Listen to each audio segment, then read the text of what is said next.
जितने वो तहरीक इंसाफ के साथ खड़े हैं और वो कहते हैं कि हम इसको नहीं छोड़ेंगे, उनके ऊपर और ज्यादा हर किस्म का जुल्म भी किया जाता है, तशद्दुद भी किया जाता है। मैंने वीडियोस देखी हैं एजाज चौधरी की, डॉक्टर यास्मीन राशिद, शहरयार अफरीदी, उमर चीमा, मियां महमूद रशीद, ये जब निकलते हैं अदालत के लिए, जब इनको लेके जाते हैं, तो क्योंकि वो स्टेटमेंट देते हैं कि हम खड़े हैं पार्टी के साथ, उनके ऊपर कईयों पे तशद्दुद किया गया, एजाज चौधरी पे किया गया, मियां महमूद रशीद पे किया गया। अब ये टिकट होल्डर्स के पीछे पड़े हुए हैं कि किसी तरह उनको पीटीआई से दूर करें, और कई कर चुके हैं। जो लोग छुपे हुए हैं, जिनको फिर उनके घरों पे अटैक होता है और घर तोड़े जाते हैं। दरेश शख्स, पूरी फैमिली है पॉलिटिकल, उनके इन्होंने जो उनका फार्म हाउस है वो तोड़ दिया, और हमारे उमर यूब के घर में घुस गए। वो अभी आतिफ खान हमारे उसका इस्लामाबाद में घर है, वहां घुस गए, उधर ढूंढ रहे हैं। वो सारे जो छुपे हुए हैं, नौकरों को ले जाते हैं उठा के, और फिर रिश्तेदारों के पास पहुंच जाते हैं, ख्वातीन का धमकी देते हैं कि हम आपकी औरतों को उठा लेंगे।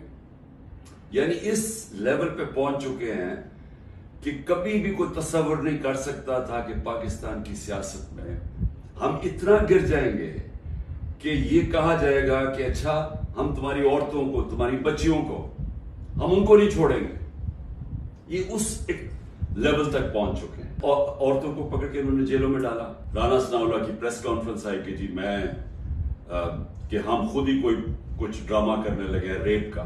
ये डरे हुए हैं औरतों को निकालते हुए। इनको पता है कि कोई औरत किसी किस्म के इंतशार में मुलव्वस नहीं थी, किसी जलाने में, जो हुआ आर्सन, जो घर जलाए गए हैं, जो 3-4, इनको पता है कोई औरत उसमें नहीं थी। बल्कि इनको पता है कि अक्सरियत स्वायद थोड़े से ज्यादा 100 होंगे, 150 लोग होंगे।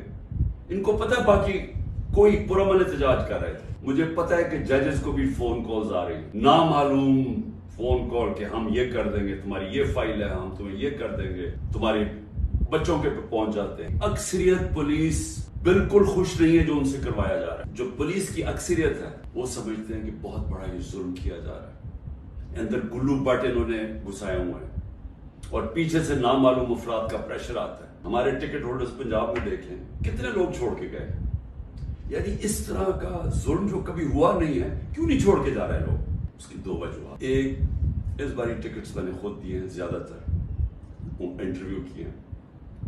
मैंने अपनी पूरी कोशिश की है कि नजरियाती लोगों को टिकट्स दिए जाए, और इस बारी ज्यादातर जो लोग हैं जिनको टिकट्स मिले हैं, पंजाब की मैं बात कर रहा हूँ, वो नजरिए पे खड़े हैं। लेकिन दूसरा एक और भी फैक्टर है। मैंने एक का मुझे मैसेज आया कि मेरे ऊपर बहुत प्रेशर है, उन्होंने मेरी बिजनेस बंद कर दी हैं, उन्होंने अब फैमिली के ऊपर आ गए हैं, पता है जी आपकी बेटी की ये उधर शादी हुई है, उसके ऊपर उसको भी तंग करने पे आ गए, तो जी मेरे पे बहुत प्रेशर है। तो मैंने कहा फिर छोड़ दो। मैंने कहा यानी तुम्हारी अगर बर्दाश्त से बाहर है तो छोड़ दो।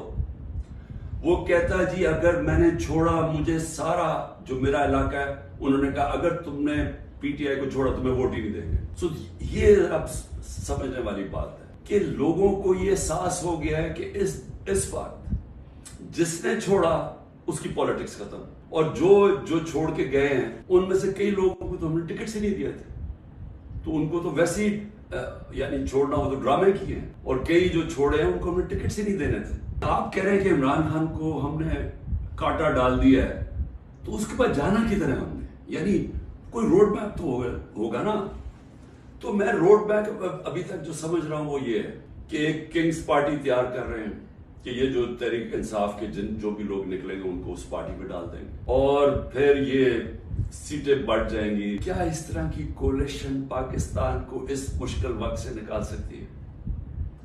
मैं जब से गवर्नमेंट से निकला हूं, मैं एक बात कह रहा हूं कि जब तक हमारे मुल्क में एक मजबूत गवर्नमेंट, और मजबूत गवर्नमेंट क्या होती है, ये नहीं कि एस्टैब्लिशमेंट उसके पीछे खड़ी है, ये मजबूत गवर्नमेंट नहीं होती।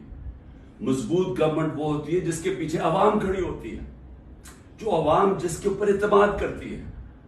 ये लोगों को इकट्ठा करके और एस्टैब्लिशमेंट पीछे खड़ी हो जाए اور کسی کا خیال ہے کہ جو آج پاکستان کو مسئلے مسائل آ گئے ہم اس میں سے نکل جائیں گے، کوئی اس خوش فہمی میں نہ رہے۔ عمران خان نے کبھی کسی جوڈیشری کے اندر انٹرفیئر نہیں کیا، نیب کو اس نے نہیں کہا کہ فلانے آدمی کے اوپر کاروائی کرو، کسی ایف آئی اے کو۔ میرا جو میں نے ثناء اللہ ہے وہ آئی جی، میرے خیال میں ابھی پتہ نہیں کدھر پوسٹڈ ہیں، آئی جی تھے، ایک دفعہ کہو کہ میں نے کبھی کسی کے خلاف انتقامی کارروائی کا کہا ہے۔ ہمارے سارے 95% کیسز پرانے تھے۔ آپ میرے سے این آر او مانگ رہے تھے، آپ میرے سے یہ کہہ رہے تھے کہ ہم نے چوری کیا، ہم کوئی خاص مخلوق ہے الگ، ہمیں معاف کر دیں۔ ہم نے صرف ہمارے دور میں شہباز شریف کے کیس بنا تھا، مقصود چپڑاسی والا 16 ارب اور 8 ارب جو اس نے منی لانڈرنگ کی تھی کہ باہر سے پاپڑ والا اور ان کے نام پہ اور چینی والا کے نام پہ انہوں نے فراڈولنٹ پیسے بلوائے تھے۔ اس کے علاوہ ہمارے کوئی کیس نہیں تھے، ہم آن گوئنگ کیسز تھے، اور ہم نے کبھی کسی سے ظلم نہیں کیا، ہم نے کبھی عورتوں کو نہیں اٹھایا، ہم نے کبھی گھروں کے اندر نہیں گھس کے دروازے توڑ کے اور ساری گھر تباہ کیا، ہم نے کبھی لوگوں کو، کارکنوں کو اس طرح کے جیلوں میں نہیں ڈالا، کسی پر تشدد نہیں کیا۔ پوچھیں کسی سے، ایک آدمی بتایا کہ ہم نے تشدد کیا۔ مریم نے جا کے اٹیک کر دیا نیب آفس کو، پتھر مارے انہوں نے، بتائیں کتنے لوگوں کو اپنے اینٹی ٹیررزم کورٹ میں پکڑا۔ یہ کیا کیا؟ کیا مریم کے اوپر کوئی کیس ہوئے؟ سارے اسٹیٹ کے ادارے لگے ہوئے ہیں اس پارٹی کو ختم کرنے کے لیے، لیکن پارٹی ایسے ختم نہیں ہوتی، کیونکہ پارٹی لوگوں کے دلوں میں چلی جاتی ہے۔ اگر کسی کو سب سے زیادہ خطرہ ہے وہ مجھے خطرہ، جان کو تو میری خطرہ ہے۔ انہوں نے یہ کیا، 2 میرے اوپر اٹیک، قتل کرنے کے واردات ہو چکی ہیں۔ مجھے پوری طرح پتا ہے کہ ایک دفعہ یہ اور کریں گے، کیونکہ ان کو ڈر یہ ہے کہ جیل میں بھی عمران خان بڑا مشکل رہے گا ان کے لیے، تو ایک اور حملہ ہوگا، میں تیار ہوں۔ انہوں نے میری جو کرنل عاصم میری سیکیورٹی کے ہیڈ تھے اس کو اغوا کر لیا، جو گاڑیاں تھی میری سیکیورٹی کی وہ گاڑیوں کو انہوں نے اندر امپاؤنڈ کر دیا، اور ان سے پوچھے عدالت تو کہتی جو ہمیں پتہ ہی نہیں۔ ہر روز وہ جی عمران خان غدار ہے، وہ کھڑے ہو کے لوگ کہتے ہیں، کیا میں ذلیل ہو جاؤں گا؟ لوگ 50 سال سے مجھے جانتے ہیں، کیا وہ مان رہے ہیں کہ عمران خان غدار ہے؟ کیونکہ ذلت اللہ نے انسان کے ہاتھ میں نہیں رکھی۔ آپ سب کو اس پہ اعتماد ہونا چاہیے، اپنے اعمال سے انسان اپنے آپ کو ذلیل کرتا ہے۔ اللہ کبھی اس آدمی کو ذلیل نہیں ہونے دیتا جس کو دوسرا آدمی بدنیتی سے دوسرے انسان ذلیل کرے۔ یہ دنیا کی تاریخ ہے، نہیں تو ہر طاقتور آدمی عزت دار ہوتا اور ہر بیچارہ کمزور ذلیل ہوتا۔ اور تیسری چیز رسک، مجھے یہ اعتماد ہے کہ میرا جو ہے جو بھی ہے وہ اللہ نے دینا، محنت میں کروں گا، محنت میں پوری کرتا ہوں، لیکن رزق اللہ دیتا ہے۔ تو یہ جو گھر توڑ رہے ہیں لوگوں کے، ڈرا رہے ہیں، دھمکا رہے ہیں، اس کا مقصد ہے کیا؟ کہ لوگوں کی رزق کے اوپر جا رہے ہیں نا، لیکن اللہ نے تو کہا ہوا یہ میرے ہاتھ میں ہے۔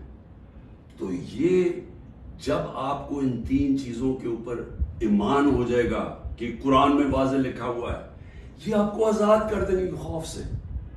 یہ جو خوف کے ذریعے غلام بنایا جاتا ہے، اللہ نے یہ 3 چیز اپنے ہاتھ میں اس لیے رکھی ہیں کہ انسان کی غلامی نہ کرے۔